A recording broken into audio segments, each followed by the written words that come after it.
Hey, what's up? Hello, everybody. Welcome to Roll Pod, an Alabama sports podcast from Bama 247. I am staff writer Cody Goodwin. I am here with our recruiting expert, Brett Greenberg. And Brett, before we dive into some of the recruiting conversation today, I got to say, you as an Atlanta sports fan, probably feeling some whiplash the last month or so, right? Because you had whatever the heck the Falcons were doing in the NFL draft. But then you've got the Braves over here, and they're nice and tidy 22 wins through the first, month and a half or so of the season. How are you feeling right now as a sports fan? That's kind of just been my life as an Atlanta sports fan for the most part, certainly the last couple of years. I was not expecting Michael Penix to get drafted. I've had some time to reflect on it. Pretty excited about the opportunity, the plan, so to speak. What is the plan? What is the plan? Can you walk me through this? Because I'm confused. Well, you asked the general manager, and he said, hopefully Michael Penix can pay it in 4 to 5 years, talking about his number 8 overall pick. When he's 30? Come on, man. Well, it's funny because it was his birthday yesterday, and they tweet happy birthday, and everybody's, happy big 3-0. It's just, they can't win. The Falcons can't win. I just kind of accepted that since 2016. I know we've talked about that many times. But, it's just, we'll see. I really don't know what you can do because, he's your first round pick. If he's playing well in practice, how do you not see how he can do in the game? But you also paid $100 million to Kirk Cousins. So it's just another day up in Flowery Branch in Atlanta, if you ask me. But yeah, and then the Braves, I know you big Red Sox guy, went to the game the other day. Just another day for the Braves, quite frankly, honestly. They 22-12, 10 games over 500. It's still way early. Oh yeah. But I was having this thought about the Falcons the other day, and then we'll get into recruiting coverage. I promise. What happened? Because Kirk's coming back from an injury, right? So we're not sure how quickly or how slowly or whatever he'll get back into top form. So what happens if he's there at camp or something in July and August, and he can't do much, so he's off to the side. And meanwhile, Michael Penix is just dropping dimes to Drake London and Kyle Pitts, and the offense looks like it's not humming, but you can see some stuff. What do you do? Because you said, you got $100 million wrapped up in Kirk for at least 2 years before you can really get out of the contract. What do you do? Maybe we see the first 2 quarterback on the field at the same time. I don't know. That's my thing is it's a lose-lose because if Penix is good, why can't we go see the first round pick that you selected? But if Cook, it's just I've been trying to make sense of it since the draft. I texted, I think you guys, please make me feel good about it, and didn't do a great job of that. Because we don't know. I think what we came back with was best case scenario, which Jordan Love 2.0. But even then, the Packers knew at some point that they were going to move off of Rodgers, whereas the Falcons just gave $100 million guaranteed to Kirk. So it's not exactly the same. I get what you're saying with the Jordan Love thing, but I believe Jordan Love was 2021. So much younger, right? Younger. So, and I don't know how much age truly plays into it, but. Let's get into some recruiting. I'm done about the Falcons. We're here. We'll circle back and make fun of your Atlanta sports fandom later on. There'll be plenty more opportunities in the fall. Probably not the Braves, though. The Braves are going to be really good this summer. They've been very good for the last few summers. I won't count out the Red Sox, though. That's just one of those teams. I was talking with my buddy. I was this is just one of those teams. They'll be around. Real quick, though, it's the first time that I can't really name you a lot of Red Sox on the roster. But they are. It's still a good team. They're going to be around in a couple, in the summer. So you never want to count out that organization. They're very much in retool mode, and I'm not sure I can tell you a ton of dudes that are currently on the roster, at least compared to some of the years past, right? They've got, Rafael Devers is still there.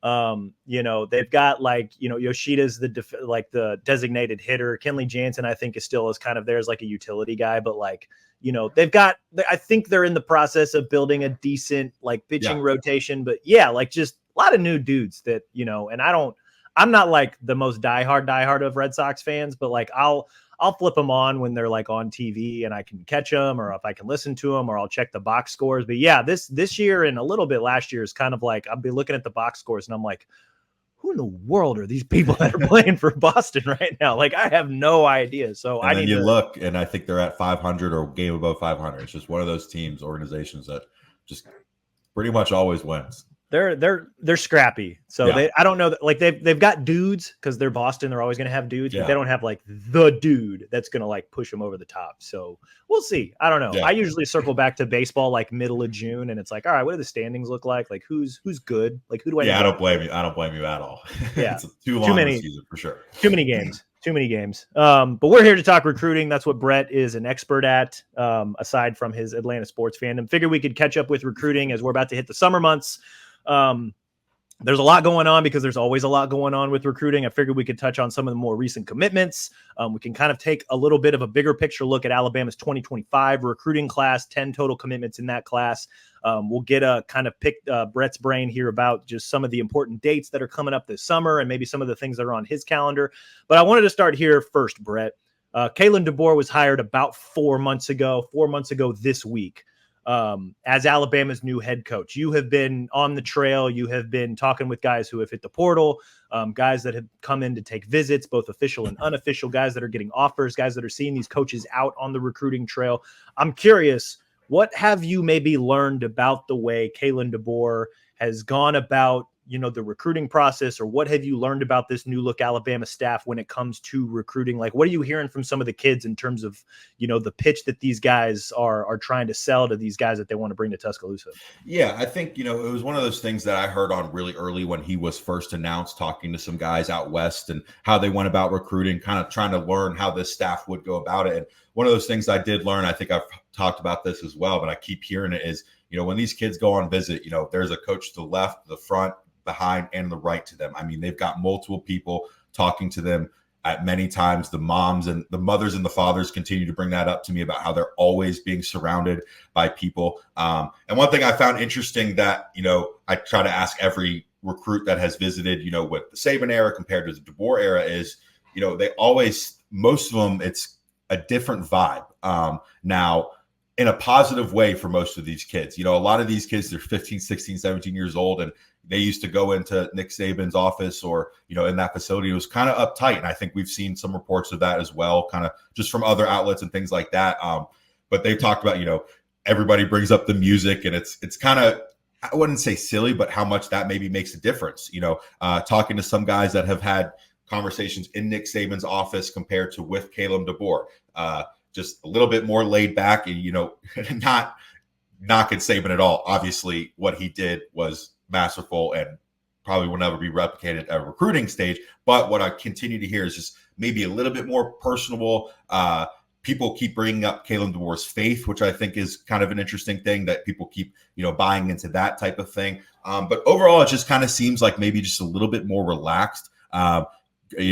DeBoer kind of brings up to these guys about how his new office is being set up and things like that. I've had a couple of recruits talking about how they're looking forward to seeing that, because I know that was kind of a big story in Alabama fans' minds, kind of getting away from the Nick Saban hardwood and, to the more, I guess, modernized, college football type absurd coaching office, so to speak. But that's kind of just the general vibe of what I've gotten. It's kind of been consistent over the last couple of months. It just kind of seems to be more relaxed. Most guys I've talked to, hey, have coaches talk to you, or are they coming to? Yep, they're coming to visit me next week. They've got this, they've got a schedule and things like that. And, I've been tracking coaches on the road. They've been pretty much everywhere, and a lot of offers coming out of it. Yeah.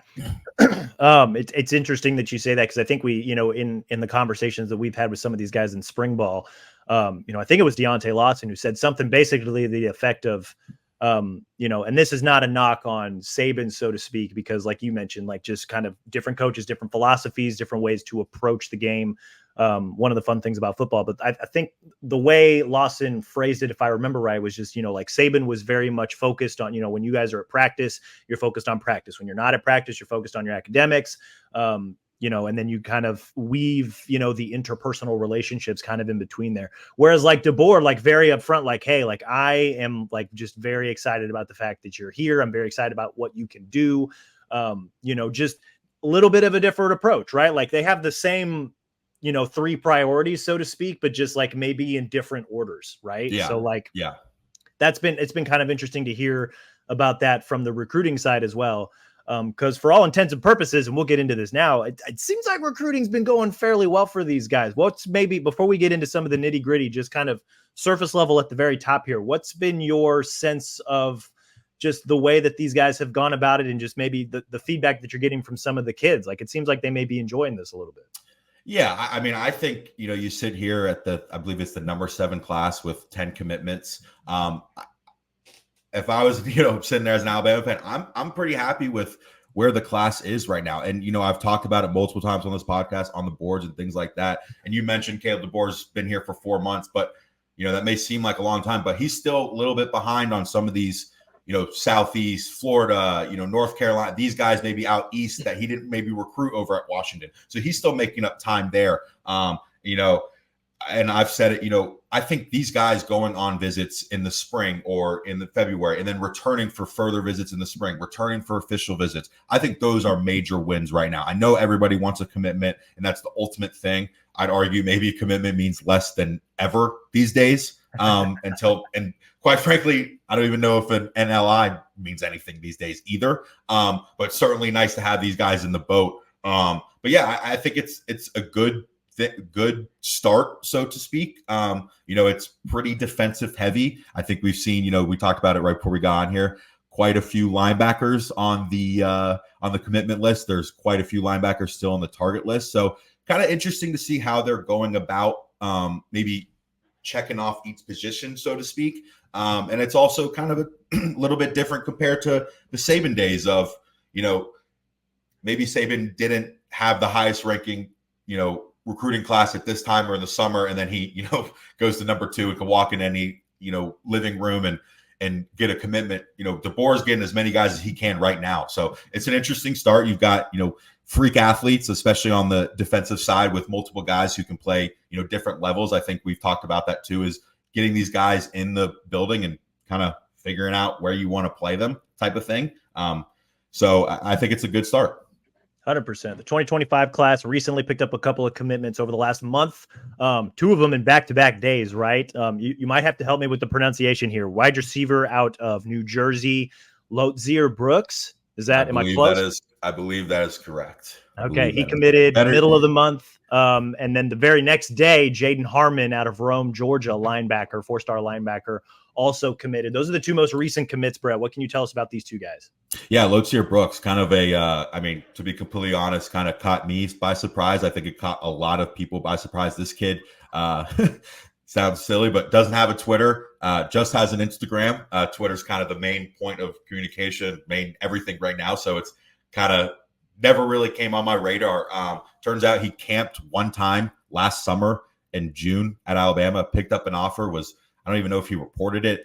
This was a guy that Nick Saban really, really, really wanted, and it seemed like he kind of kept under wraps, so to speak. Didn't have many offers beyond that. Nobody really knew who he was. And then, he picks up that he may be committed to Alabama, commits to Alabama, and Caleb DeBoer. This guy is world-class speed. It was like just absurd stats. I'd have to search him up and find him, but, runs like a 10-1, just absolute speed. Can break open play in the slot, can play out wide, can, play even in the backfield as well. So kind of just a hidden gem, so to speak. And it's kind of funny. I've been hitting on this as well. He's, ever since the Alabama commitment, he's got, follow the high school. He's got Ohio State coming to visit him, LSU, all these other schools. So kind of jumping on the train. And I've said it before, it's kind of like almost, you get a commitment and now you got to recruit them harder because, now they know who he is, and he's committed to Alabama. And you talk to other guys, and I got an Alabama offer, and my phone's starting to pick up a little bit, things like that. And then you look at Jaden Harmon, another linebacker, like we mentioned, out of Rome, Georgia. It's the third, I believe Peach State linebacker, joining Luke Metz and Daryl Johnson. 6'1", 215, 4-star. I think he's 25th ranked linebacker in the country. Kind of just sideline to sideline, very fast, very physical. Ball hawk, can really just straight to the ball, can get into the backfield, things like that. And I think he's athletic enough to maybe even play in the 3rd level as well. And like I said before, it's a lot of these guys are getting, Kane Womack's getting a lot of these guys to in the building and seeing, hey, where can we put them? Because, this 4-2-5 defense is very friendly to pretty much all levels, allows freedom for all levels. A lot of recruits talk about that as well. And one thing I do want to say is about the 4-2-5 in particular is these defensive backs. I know there's not a commitment in the class, and people have been continuing to ask about defensive backs, but they continue to tell me, about how appealing that 4-2-5 defense is. It's another spot on the field, which means, another chance for them to start early. Yeah, 100%. Jaden Harmon picked Alabama over Clemson, Oregon, Ohio State. So pretty high-profile guy. Pretty good get for Kane Womack, Kalen DeBoer, and the gang. This Lotsier Brooks. So I looked up a couple stats while you were sitting there talking. Effectively 1,000-yard receiver each of his first 3 years of high school in New Jersey. This past year, 61 catches, 1,300 yards, 22 touchdowns. Yeah. Also scored 6 touchdowns on defense. Pretty good. As a sophomore, 69 catches, 1,000 yards, 14 touchdowns. As a freshman, 37 catches, 970 yards, 15 touchdowns. Also had a kickoff return touchdown. This just seems like a dude. I don't know that he's, now he's got offers from Georgia. He's got offers from Boston College, Arkansas, 17 total offers. It looks like, according to 247. He's not hidden anymore. This dude seems like, and when the commitment came, it seemed like, just hearing from you and maybe some of the national guys you talked to, you mentioned his elite speed. Like, it seems like this is a dude that, one, still has room to grow a little bit. He still seems on the small side, 5'9", 170. World-class speed, though. Like, one of those dudes that seems like he could be kind of the receiver 2, receiver 3 in a Kalen DeBoer offense where, once the big guys kind of pull the defense out and stretch him out a little bit, give this guy some space, get him the ball, and let him go to work. He seems like he could fit that mold a little bit. Yeah, absolutely. I think you hit that spot on. I think also he's going to add an element in the special teams game. I mean, you talked about his punt return, his kick return. And, I think Nick Sheridan, Caleb DeBoer, Shepard, they're going to find a way to get him the ball as much as possible. Absolutely. 100%. 2025 class for Alabama, currently 10 total commits. Like you mentioned, ranked 7th nationally by 247. Of the 10 commits, 4 of them are linebackers. Is that weird? Or am I weird for thinking that it's weird? Can you break that down for us? You're not weird. You're not the only one to bring that up. It's definitely interesting. I've, continued to cover the 4 linebackers and cover the other targets they have. And it kind of seems like I have the same guy replying to me on Twitter, like every time, Kane Womack's going to run a 0-11-0 defensive scheme, which, hey, man, you never know. I mean, he's got some athletes back there. I don't know how bad a 11 Deontay Lawson's on defense would be. I don't know. You never know. Well, I know the running backs might be open, but that's neither here nor there.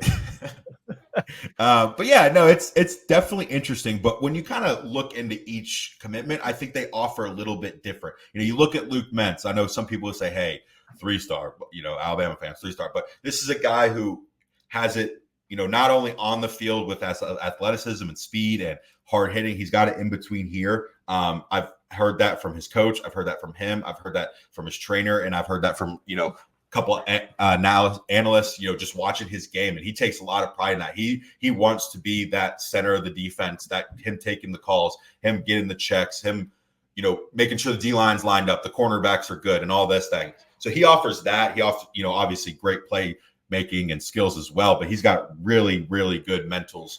And I think that's going to be very valuable down the road for any defense. And then, like you said, we talked about Jaden Harmon. Let's see who else we got here. We got Abdul Sanders, who absolutely shined. I think it was at the OT7 last weekend. He made the top performers from Andrew Ivins. Just absolutely raved about him. Speed. I sound like a broken record, but all these commitments, it's kind of a common denominator. These guys can fly. These guys are freak athletes. And then you've got Miles Johnson, who's going to play linebacker, in-state kid. Just another in-state kid that's staying in the fold. And then you've got Daryl Johnson, who was elevated to, I believe, a composite 5-star. He's kind of the leader of the class right now. You talk to these analysts and kind of just absolutely rave about him. Can rush the passer, can be in the second level, can even drop into coverage, can get sideline to sideline. So like I said, a lot of these guys offer different things. And I think that's going to be very valuable down the road. And especially for Womack's 4-2-5 defense, like, you want a lot of guys that can do a lot of stuff. Right. And it seems like they're getting a lot of that with a lot of these guys. I guess 5 linebackers, I guess, if you include Miles Johnson. He's listed as an athlete on 247, but 6'1", 220 kind of fits that mold there too. The other thing that's maybe interesting to me, I don't know if it's interesting to you, But these guys are coming from powerhouse programs. Like you mentioned, Luke Metz right out the gate. Mill Creek. Guess who else went to Mill Creek? One Caleb Downs. Right? Abdul Sanders from Mater Dei, one of those powerhouses in California. Jaden Harmon from Rome in Georgia. Daryl Johnson, Dodge County in Georgia. And then Miles Johnson, T.R. Miller out there in Bruton, Alabama. So, like, that's a little interesting to me that these guys come from powerhouse programs that have produced other powerhouse recruits. So when you talk about those mentals, right, like the stuff between the ears, you can see where maybe a lot of these guys get it, or you can at least track it back to, okay, like there's another kid that came out of that school. There's some good things here going. Is there anything else we need to know currently about Alabama's 2025 recruiting class, the 10 commitments, anything that maybe sticks out or is interesting to you? As far as the 10 commitments go, I think, there's not much. I will say, again, it's very, very fluid more than ever these days. You never know quite frankly, what offer is going to come the next day. But, a lot of these guys that I've talked to seem to be, as of May 9th, locked in. Miles Johnson was committed before. Miles Johnson and Anthony Rogers were the two kind of holdovers. Anthony Rogers visited 2 times since, seems to be very locked in. I know a lot of people have been asking me about the running back position and recruiting. You've got the number 3 linebacker or number 3 running back in the country committed right now, or number 5, excuse me, which is a pretty good start. I know Alabama's going to be pushing for more. A bunch of guys got official visits, but I mean, again, these guys seem to be pretty locked in. I was talking with Luke Metz the other week about how, they've all got a group message. They talk all the time. They've got certain guys they're going after, recruiting, things like that. So that's good to see as well. 100%. Yeah. I know that the recruiting calendar is basically 247, 365. But now we're into that part of the calendar where like school is out, for all the colleges, the, coaches are back out on the trails here and there. But I'm more curious too, like with, still a few months from the high school season, there's a lot of camps, a lot of showcase events. What are some important dates that you've got marked over the next couple months, or some big events that you plan on trying to attend over the next few, over the next summer months? Like what are some important dates or important things that people need to know as we hit the summer portion of the recruiting calendar? Yeah. So between, I believe it was April 15th until a couple more weeks, May 25th, what's called the contact period, which is what you're seeing. These coaches go everywhere where we're tracking coaches on the road. These guys are going to see players at practice, going to see them at their high school, maybe offering, reconfirming visits, things like that. And we're tracking all those things. And then what you've got the week after that is called a dead period. So that's basically, no talking, nothing like that. There won't be, there's talking, but you know how it is. And then we kind of got to go into the summer months where we've got camp starting up for high schoolers. We've got camp starting up for colleges around the country. I believe the first camp for Alabama is May 31st, which is the first big official visit weekend, which we're also tracking. But yeah, these next couple months into, May, June, July are, for me personally, kind of just going to every high school I can, trying to get as many conversations as I can with these guys, get better relationships, things like that, and going to more camps. I believe I'm going to try to go to the UA next football. I believe that's in Orlando. I can't remember what. There's so many dates that I have to juggle, But yeah, kind of go to as many things as I can. Things pop up all the time. I was over at the Elite 11 getting some good stuff from Faison Brandon, number 1, player in the country for 2026. So quite frankly, things always kind of pop up and kind of go day by day for me. But yeah, we've got another couple weeks for contact period. Coaches can go around, so we should be seeing more offers. We've seen 2027 offers can be handed out already. Start those relationships early, which is good. But yeah, overall, my schedule is kind of just going to the summer camps, going to 7-on-7s, and that's kind of the most access and the most kind of time you can get with these players. So it's always good. 100%. A few big official visit dates worth noting. This is on the Bama 247 boards. I won't reveal who's going to be visiting, but the big dates to know: May 31st, handful of guys coming in, June 7th, June 14th, and then again June 21st. So kind of, once a week there, once we kind of break into the end of the month. Is that educate me a little bit, right? I'm still new to the SEC. Is that like having official visits over the summer, like that's got to be different than, having an official visit during a Saturday in the fall, right? Like what are maybe some of the advantages that, some of these kids are going to get, or what's the coaching staff specifically looking for? What are the kids specifically looking for on an official visit over the summer compared to maybe over the fall? Yeah, I think that's a good question. I think, it's kind of a case by case basis. I know, some of these guys that maybe been to games multiple times can take that official visit in the summer because they know what a game's like and they know they can get back. But I think in the summer, it's just more time. I mean, the coaches aren't prepping for a game. They're not on the field. They're with you for 3 days doing everything from, touring the campus, touring the stadium, touring the facilities, getting your or I guess you can't take pictures anymore. I don't know what the NCAA rules are for official visits with the picture. That's what they're worried about right now. That and putting, one thing I do know that they did this year is they can't decorate the hotel rooms for official visits anymore because that's the big issue in the NCAA right now. Or they can, but the kids just can't tweet about it. Yeah, right. Exactly. No more gushers for the kids anymore. But I completely lost my train of thought on that tangent. Oh yeah. So yeah, I think it's just more time. They tour the facility, they tour the campus, they, get academics. I think that's a very big thing. They sit down with, advisors of colleges that they think they want to get into. They tour, the city. They, get in and they sit in on film. They get the whole 9 yards. Technology. They talk with Jeff Allen. They talk with David Ballou. So I think there's just maybe a little bit more time in the summer, a little bit more time that coaches can dedicate to you, if that makes sense. But then, yeah, you've got a couple guys like, for example, Dawson Merritt was supposed to take an official visit. I believe it was at the end of April. Quickly flipped that to an unofficial. So now he has that official visit to take in the fall, which I believe will be taken in the fall, and that could be after a commitment or things like that. So it's really kind of just a case by case basis. But overall, the summer just allows you more time with the coaches, so to speak. It makes a lot of sense because when you think about it, like, I'm sure you've spent a summer in a college town before.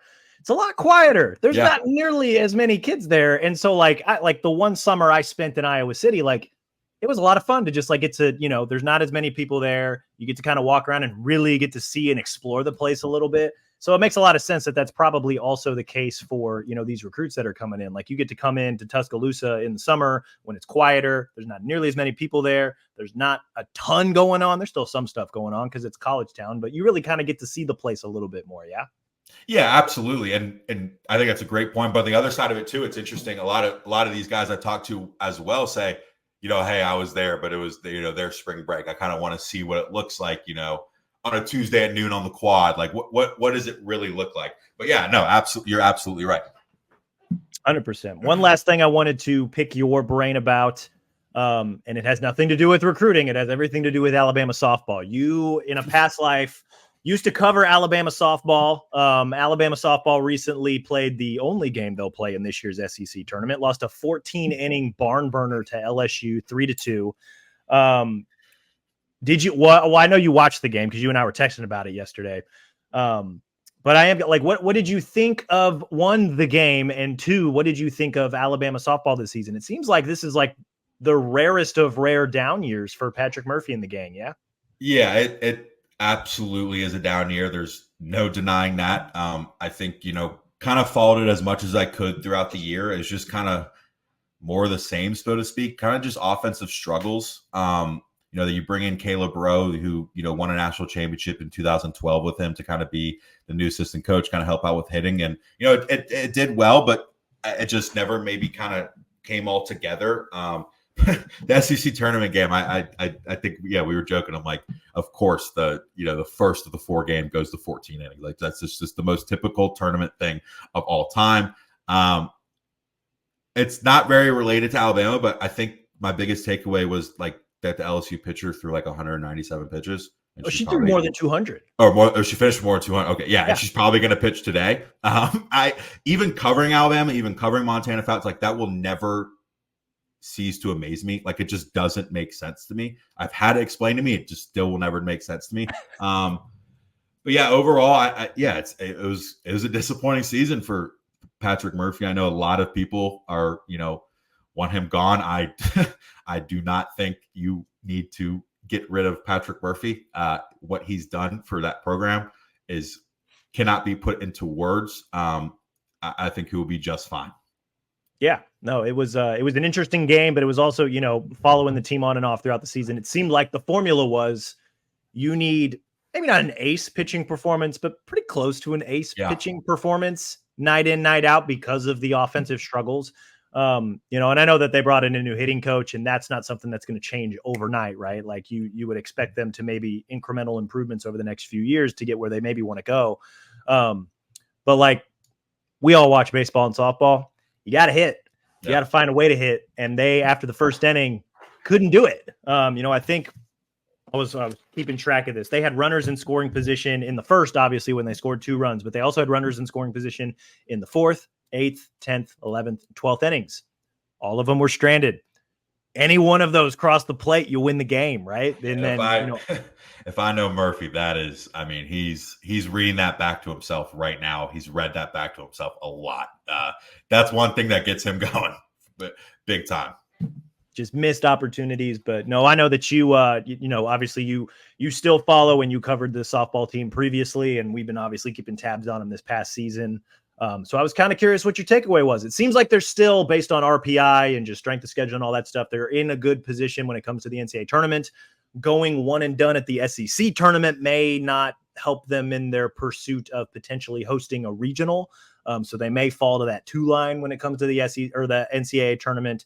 Even despite all these struggles, still won 30 plus games, still probably going to go to the NCAA tournament, still probably going to, they're going to be in the mix there as one of those teams that perhaps gets to the supers, but that just, moving forward, like you got to be able to hit the ball if you want to get all the way back to the College World Series. And that's just not something that they can do this year. Or at least they have not shown the ability to do it on a consistent basis. They have a few games here and there where they're able to put up some hits and runs, but no, I was kind of curious what your thoughts were, just kind of as someone who used to cover the team and someone who has clearly been following them, in the years since. Yeah, absolutely. I mean, it's kind of funny. Like you think about how good SEC football is, but like I've always said it, like the SEC spring sports, like you said, Alabama had finished 30 and with 30 plus wins in softball, but a losing SEC record, and like 33 and 17 overall, 10 and 14 in SEC play. They won 1 SEC series this season. And it's not just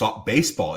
And with Alabama, I mean, you're facing top arm. It's just incredible how much talent there is in both those sports in the spring, and how, I mean, there's going to be multiple teams in Omaha, probably. There may be multiple teams in Oklahoma City. And it's just kind of a yearly thing. So it's just very impressive, and just an absolute gauntlet of an SEC schedule for both those teams every year. And NCAA softball selection show is on Sunday. We will be paying attention because we're going to see where Alabama is headed. And then baseball postseason's coming in close. Speaking of, the depth of the SEC for baseball and softball, they host LSU this weekend. LSU defending NCAA baseball champs, and then they finish at Auburn before the SEC tournament at the end of the month.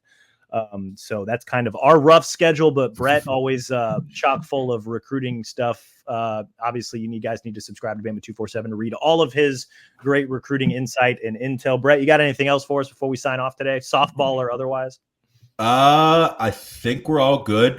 Real quick, final player rankings came out for basketball. Alabama finished with 4 of the top 39 players in the country with Darian Reed. That seems good. That seems really good. It seems pretty good, yeah. With Darian Reed, Aiden Sherrill, Nas Cunningham, and a pretty good addition of LeBaron Philon. Number 2 class in the country trails only Duke, which Duke's class is just absolutely absurd.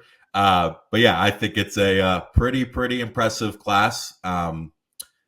And we pair that up with the transfer class, and I know we've talked about the roster at nauseum on this, but it seems like it's going to be one of the best in the country. Yeah, no, that's it. Follow up with the first Final Four appearance with it's been a funny few years for Alabama basketball, right? Like they had the Final Four appearance this year. They were the number 1 overall seed in the NCAA tournament the year before. And now they may have a roster that trumps both of those teams coming up next season. I know we can kind of pick nits, and, obviously I think we're all still waiting to see if Mark Sears ultimately comes back. That's kind of the final piece of this puzzle. But all indications suggest that Alabama has done everything that they possibly can to convince Mark to come back for one more run. And if they were able to bring him back, that is, not just one of the best rosters in college basketball. That's a bona fide NCAA title contender right out of the gate. So you add in all those freshmen that are coming in as well, those recruits. They may not play a ton next year, but very talented players in their own right. And when they do play, I think they're going to shock some people. Maybe not shock some people, but they're going to be able to contribute high level production in the few minutes that they're able to play on next year's roster. Yeah, real quick, just with, obviously Mark Sears is a big decision. You say he's the final piece of the puzzle, but just with the guards that they brought in, like, do you kind of view, like, if Sears comes back just as an added bonus at this point? Like, if that makes sense? So, like, I understand where you're getting at, because, like, you look at all the guards they've got, let's assume Sears comes back, right? They've got Sears, they've got Philon, they've got Aiden Holloway.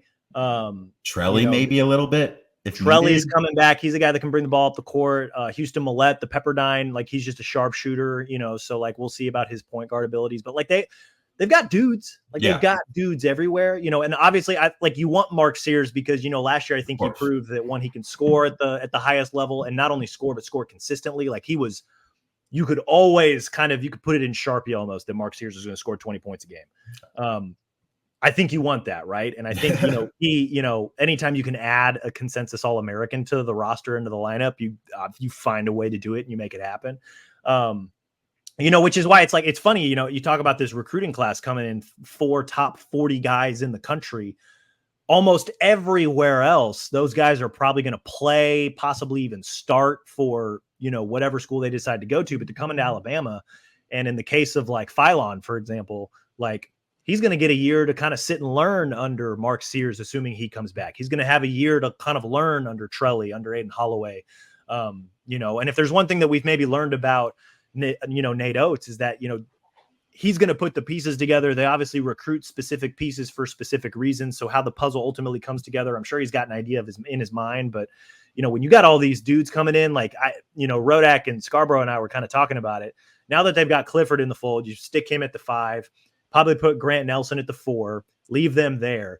You've got a lot of flexibility with what you want to do with those. You could run 3 guards out there if you want to play a little bit smaller. Jaren Stevenson, I'm presuming, is going to come back after he gets some NBA draft, information, so we can kind of figure out what he wants to do next year.